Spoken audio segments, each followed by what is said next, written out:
Nonākot komandas profilā, ko mēs redzam? Augšā mums ir visu komandu saraksts, ja mēs redzam, mēs varam bija ērti pārslēgties jau uz interesējošo komandu. Ja jums, piemēram, interesē kā citi grib apstīties komandas statistiku, mēs spiežam uz interesējošo komandu un tad atverās informācija. Un šeit mēs redzam komandas logo, cik komanda ir uzvarējis, cik ir spēlēs neizšķirt, cik ir zaudētas spēles. Te pa vidu būs, ja tāda ir, tad komandas fotografijā arī lūgums visām komandām līdz 3. tūrai iesūtīt savu komandu fotogrāfijas, lai mēs varam pievienot, kā arī būtu labi arī individuālās bildes būtu arī katram spēlētājiem atsevišķi. Tā tad mēs ejot zemāk redzēsim, ja pagaidām tā es uzlikšu tur, kur es esmu jau mainījis informāciju. Jaunajām komandām, man liekas, ielicis jaunās tabulas. Tā komanda, Strike Zilla, tā viena jauna komanda, kur mums no šīs sezonas būs. Pagaidām 0 uzvaru, 0 neizšķirt, 0 zaudējumi. Komandas fotogrāfija mums pagaidām nav. Un šeit tad zemāk mēs redzam, turnīru tabulu. Un kā arī šeit būs spēļu grafiks, jūs varēsiet redzēt savai komandai, kādas spēles gaidāms tieši tikai par jūsu komandu. Mēs redzam datumus un kad turnīru tabulu, rezultātu tabulu. Tā, komandu sastāvā mēs redzam, kāds komandas sastāvs. Cenšos visi spēlētājs, kuri tiek pieteikti, tad arī viņiem izveidot arī profils. Šis komandu sadaļas es centīšos pēc 1. 2. tūras jau visiem, lai būtu jaunākā informācija. Pagaidām tikai jaunajām komandām un vēl pāris, es paspēju.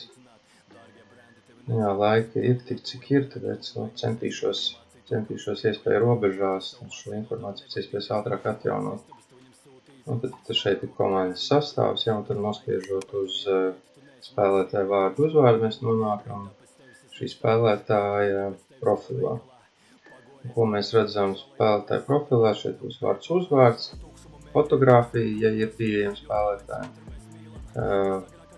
Šeit ir balss komanda, kur pārstāv un pārstāvēja sanāk. Tad mēs redzam, ka jaunai komandai spēlētājs Kristaps, viņš jau ir spēlējis mūsu līgā. Spēlējis komandā TMR, e-marketingā un Hansapā.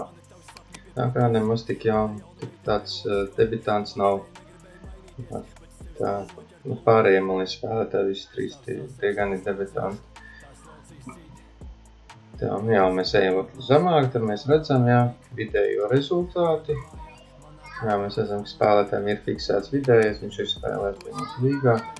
Spiežot kolumnu visibility, mēs tur apstīsimies, pievienojam sezonas.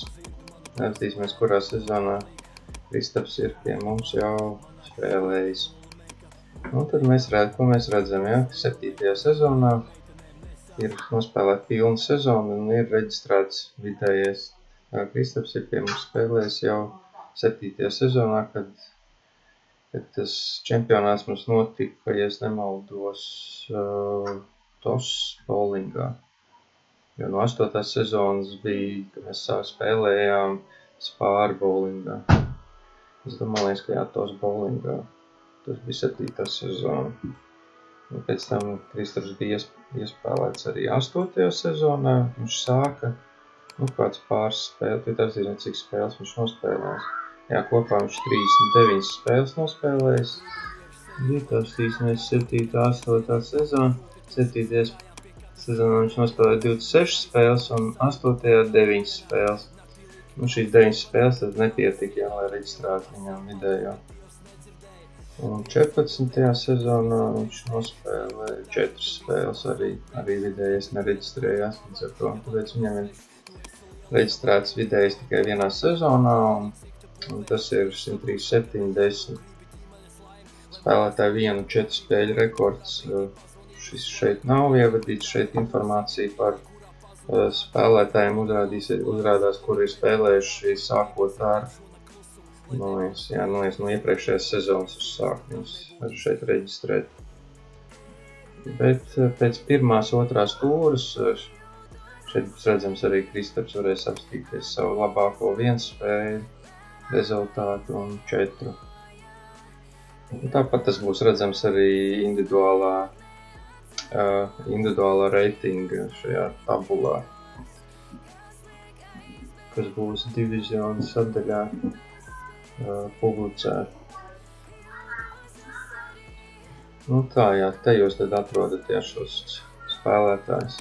Saraksts atrodams, komandas sastāvs, jūs nospriežat kā spēlētāji, tad jūs varēsiet apskatīties, kāds ir bijis vidējais spēlētājiem. Tāds labākais 1-4 spēļu rezultāts un nospēlētās spēles amatieru bowling līgā. Tālāk nākamais tabiņš ir visi komandas spēļu rezultāti. Šajā tabulā uzrādīsies visas spēles, kuras ir spēlētas komandai amatieru bowling līgā. Mēs redzam, ka Straiks Zila ir debitanti, līdz ar to arī spēļu pagaidām nav. Ja mēs, piemēram, uzspiedīsim komandu Denpin-Khan, kura pie mums spēlē kopš pagājušās sezonas. Atvērsies. Šeit redzēt, fotogrāfija ir, logo, un tad visi komandas spēļu rezultāti. Mēs šeit redzam 18. sezonā, komanda ir spēlējusi, kopā ir nospēlēts 28 spēles, 10 uzvaras, 18 zaudējumi, un šeit ir rezultāti 8-2, kas ir komanda ir zaudējusi 8-2, un 4-6, tas sanāk, komanda ir uzvarējusi 6-4, un spiežot uz konkrēto rezultātu, mums atvērsies spēles protokols. Mēs nospēļam, šeit mums uzrādās spēles protokols, kā komanda. Mēs spiedām, pret Traču komandu 8-2, komanda zaudēja 8-2, mēs nospiežot, mēs redzam, zaudēja Traču tīm, 8-2, un šeit mēs tad redzam šo protokolu un rezultātus. Te ir spēles protokols, viņš ir ievadīts, un lūk, visi rezultāti, vidējie, summa un rezultāts. Tātad spiežot uz konkrētu rezultātu, mēs atvērsim protokolu spēļu. Tad nākamā ailīte ir 18. ABL komandas vizītkarte. Tas bija pirms 18. sezonas, kad es arī bija Facebookā izliec informāciju par komandu, tur aprakstu. Tagad mums ir arī 19. ABL komandas vizītkarte. Arī pirms 19. čempionāta es esmu apkopojis informāciju par katru komandu. Vēl visa informācija nav publicēta Facebookā, bet tos pamazām arī izdarīšu. Un tad šeit būs tad 18. ABL vizītkarte, būs blakām vēl viens tabs 19. ABL.